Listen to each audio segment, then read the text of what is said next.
Mr Speaker, my question is to the Chairperson of the Māori Affairs Committee and asks how many submissions have been received on the marine and coastal area Takutai Moana bill, and how many of these submitters have requested to be heard in person? The Honourable Tū Speaker, 4,178.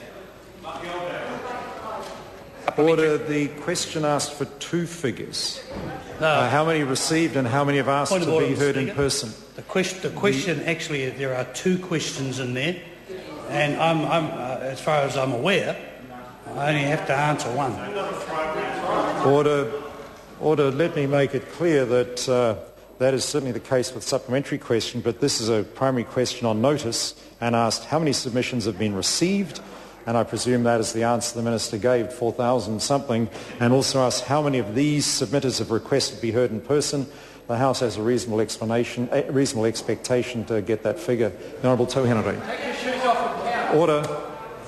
522. I thank the member. John Boscawen, supplementary question. Supplementary, Mr Speaker, to the Chairperson of the Māori Affairs Committee.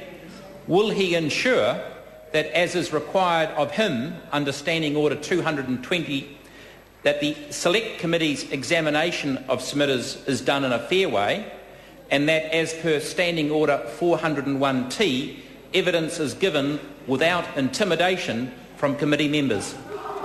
The Honourable Tū Mr Speaker, I take my job as Chairman of the Select Committee very seriously, and I'm sure that the other members of my Select Committee do as well. I hope that member does his job as well as we do ours. And that brings to a close questions for oral answer.